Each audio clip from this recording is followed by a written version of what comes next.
साथियों जय हिंद, नमस्कार।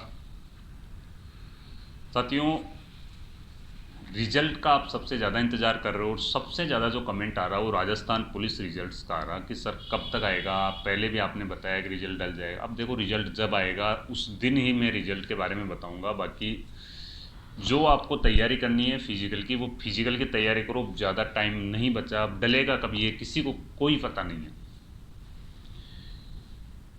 आगे जो अब आपके आपके पास जो ऑप्शंस होने चाहिए वो क्या होने चाहिए कि आप वापस से कोई पुलिस की वैकेंसी आएगी उसकी तैयारी करोगे, या फिर अब आप अपना एक अलग एम रखोगे। यानी कि अगर आपकी एज 22 से 25 यानी कि 23-24 के आसपास में हो गई है और अब अगर आप पुलिस की सोच रहे हो, तो मुझे नहीं लगता कि अब कुछ ज़्यादा बड़ी वैकेंसी आएगी। और आपको आपकी अगर अच्छी तैयारी है तो सिलेक्शन होगा, इसमें भी हो जाएगा और आने वाली वैकेंसी में भी होगा। लेकिन देखो, मेरा कहने का मतलब ये है कि आपके पास अपॉर्चुनिटी ज़्यादा होनी चाहिए, आपके पास मौके ज़्यादा होने चाहिए। अगर आप जैसे 5,000 की पुलिस की वैकेंसी आ रही है और एक आपकी जो रिट की वैकेंसी आती है वो 30,000 की वैकेंसी आती है, तो मौके कहाँ पे ज़्यादा है?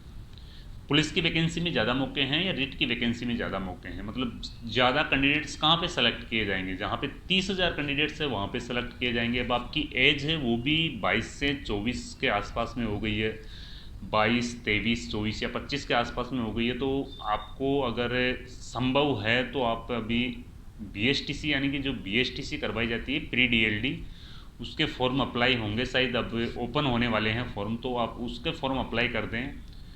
और देखो, आराम से BSTC हो जाएगी, आपकी फर्स्ट ईयर होगी ना इस साल। और अब जो वैकेंसी आएगी ना रिट की, उसमें आप फॉर्म भरने के लिए एलिजिबल हो जाओगे। फर्स्ट ईयर करते करते भी आप फॉर्म भरने के लिए एलिजिबल हो जाओगे। तो मेरा तो ये कहना आप सभी को कि भाई, पुलिस की तैयारी कर रहे हो, आप पुलिस लवर हो, लेकिन आपके पास और भी मौके होने चाहिए। यूँ नहीं कि आपने 12th की और उसके बाद में आपने ग्रेजुएशन कर ली और अब आप कुछ भी नहीं कर रहे हो, आप पुलिस की वैकेंसी के भरोसे बैठे हुए हो, तो ये सरासर गलत है। मौके आपके पास होने चाहिए अलग अलग वैकेंसीज़ के लिए। सबसे ज़्यादा मौके आते हैं वो रिट में आते हैं, टीचर्स की वैकेंसी में सबसे ज़्यादा मौके आते हैं। तो आपको, अगर आपको संभव है तो आप आराम से BSTC कर लें। फर्स्ट ईयर आपकी चलती रहेगी, आपकी तैयारी भी चलती रहेगी। आप कहीं पे भी रहकर तैयारी कर रहे हो, तो आप, अगर आपको कॉलेज अलॉट हो जाती है तो आप वहाँ पे रह के तैयारी कर लो। ज़्यादा कॉलेज जाने की भी, यानी कि आपको जितनी कम से कम जितनी न्यूनतम आपकी अटेंडेंस होती है उतनी अटेंडेंस दे दो। फिर उसके बाद में तो आपका, जैसे अगर आपकी BSTC क्लियर हो जाती है तो आप आराम से 30 से 35 हज़ार की वैकेंसी आपको मिलेगी। वहाँ पे संभावनाएं ज़्यादा होगी अकॉर्डिंग टू 5,000 की वैकेंसी। 5,000 की पुलिस की वैकेंसी आएगी, 5,000 की वैकेंसी में 12.5% यानी कि एक्स सर्विसमैन का काट दो, उसके बाद में 33% है महिलाओं का काट दो, विधवा कोटा काट दो, ये फिर रिजर्वेशन काट दो SC ST का, तो फिर बचता क्या? कुछ ही नहीं बचता अपने हिस्से में। इसलिए जो इंटेलिजेंट होता ना बंदा, जो काबिल होता ना, वो भी लग नहीं पाता है।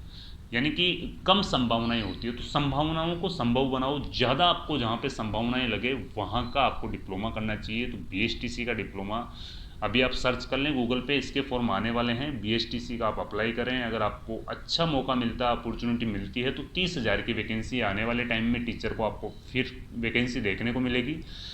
तो इसी प्रकार से आप एक अच्छे से आपका रोड मैप तैयार करें, आगे का विजन तैयार करें, और फिर उसके बाद में आप है अच्छे से तैयारी करें। और 2 या 3 साल का एक सेपरेट टाइम पीरियड रखें कि उसी के अंदर आपको सिलेक्शन लेना है, और एक वैकेंसी को टारगेट करके आप ये टाइम पीरियड रखें। तो मेरे हिसाब से देखो, फेलियर सबको मिलती है, मुझे भी मिली है, आपको भी मिली है, सबको फेलियर्स मिलती है। ये नहीं कि कोई पहले मौके में किसी को कोई सिलेक्शन नहीं मिलता। लेकिन आपके पास अगर मौके ज़्यादा हैं, अपॉर्चुनिटियाँ ज़्यादा, आपके पास अलग अलग आप फॉर्म भर सकते हो, तो आपको सलेक्शन होने की संभावना भी सबसे ज़्यादा रहती है।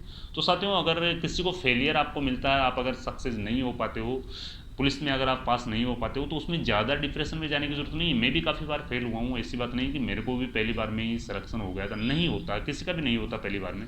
लेकिन आपको अपॉर्चुनिटी देखनी है आगे के लिए, आपके पास कौन कौन सी अपॉर्चुनिटी है, कौन कौन सी वैकेंसी में फॉर्म भर सकते हो, वो उस चीज़ के ऊपर आपको फोकस करना चाहिए। और मेरा ये मानना है कि आपको BSTC कर लेनी चाहिए।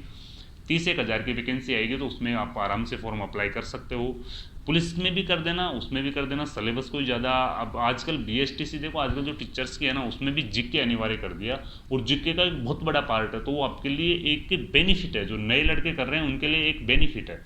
तो सभी भाई बहन एक बार अपने अपॉर्चुनिटी है, अपने मौके हैं, उनको बढ़ाएं।